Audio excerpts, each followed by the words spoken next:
Tahukah kamu, inilah kisah yang belum pernah diceritakan oleh siapapun. Ketika Sunan Amangkurat Agung memerintah Mataram, sebuah penyerangan besar terjadi di Blambangan. Dalam kekacauan itu, Prabu Tawang Alun I memilih mundur ke Kedawung Sraten. Bukan karena gentar, tetapi demi menyelamatkan diri, menata kembali kekuatan, dan menjaga harapan rakyatnya. Namun, di tengah kekosongan kepemimpinan itu, putranya, Mas Kembar, telah lebih dulu diboyong ke Pleret. Ia tidak diperlakukan seperti tawanan, melainkan menjadi jaminan politik agar Blambangan tidak kembali mengangkat senjata. Meski berada dalam penjagaan ketat, darah bangsawan tetap membuatnya dihormati. Aura ketegasan yang sulit ditundukkan membuat siapapun enggan memandangnya sebagai sekadar sandera. Pada hari Pisawanan Agung, Mas Kembar berdiri di antara para bangsawan Mataram. Meski kehadirannya dipaksa oleh keadaan, tidak tampak sedikit pun rasa gentar. Ketika namanya dipanggil, ia maju ke hadapan Sunan Amangkurat Agung. Tidak menunduk, tidak pula merayap hormat layaknya bawahan, ia berdiri tegap, menghadap Raja Mataram dengan mata yang tidak goyah. Dan dengan suara lantang yang menggema di pendapa, ia berkata, "Aku, Mas Kembar putra Prabu Tawang Alun, adalah penerus tahta Blambangan." Kata-kata itu membuat para pejabat Mataram saling berpandangan. Ini bukan ucapan seorang yang ditawan. Ini adalah penegasan kehormatan, suara dari kerajaan timur yang tidak pernah benar-benar takluk. Setelah Pisawanan usai, Mas Kembar dikembalikan ke Kedawung Sraten. Ia pulang bukan sebagai sandera, melainkan sebagai seseorang yang telah menetapkan jalannya sendiri. Ketika menghadap ayahnya, Prabu Tawang Alun pertama menatap lama.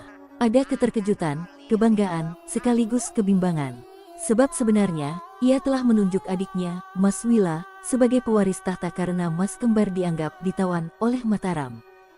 Namun pengakuan Mas Kembar di Pleret telah tersebar luas. Nama Blambangan kini terikat pada dirinya. "Ayah," ujarnya lirih namun tegas.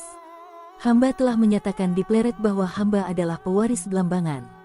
Tawang Alun I menghela napas panjang. Ia tahu, roda takdir telah bergerak. "Jika itulah jalan yang kau buka sendiri," ujarnya perlahan, "mulai hari ini, engkaulah pewaris Blambangan." Mas Wila pun menerima keputusan itu dengan lapang, karena bagi keluarga kerajaan, kehendak leluhur tidak pernah bisa ditolak. Sebagai pewaris sah, Mas Kembar meminta satu hal. Ilmu harimau putih, warisan sakral para raja Blambangan, karena tidak pernah ada raja yang sah tanpa ilmu itu. Tawang Alun I mengangguk. "Baik, malam ini, warisan itu menjadi milikmu." Tepat tengah malam, di bawah beringin keramat, ritual dimulai. Asap kemenyan membubung perlahan. Mantra kuno Majapahit dilantunkan lirih, menggetarkan udara. Angin bergulung seakan memiliki roh. Tiba-tiba, tanah bergetar. Kabut tumbuh tebal. Dan dari baliknya, muncul seekor harimau putih raksasa, bulu berkilau bagai cahaya bulan purnama.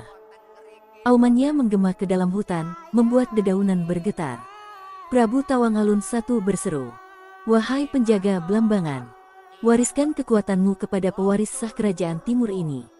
Harimau putih itu menerjang, meledak menjadi cahaya putih yang masuk ke tubuh Mas Kembar. Tubuhnya bergetar, matanya berubah tajam, napasnya menjadi berat seperti suara binatang malam. Saat cahaya mereda, harimau putih itu menundukkan kepala kepadanya. Sebuah pengakuan, sebuah penobatan dari alam gaib. Usai ritual, Tawang Alun I berpesan, "Sebelum engkau bertahta, lakukan tapa brata. Dengarkan suara alam, dengarkan leluhur. Carilah hutan Sudimoro, di sana, keraton barumu menunggu." Mas Kembar pun memasuki hutan Sudimoro, bertapa dalam sunyi. Hari-hari dilalui dalam kesenyapan. Cahaya-cahaya gaib datang dan pergi. Dan pada malam ketiga, harimau putih kembali muncul, menuntunnya menuju sebuah tanah lapang.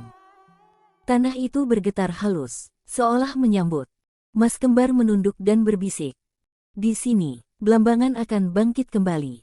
Dari keputusan itulah berdiri Keraton Sudimoro atau lebih dikenal Keraton Macan Putih, tempat Mas Kembar kelak dikenal sebagai Tawang Alun II dengan menyandang gelar Susuhunan Macan Putih.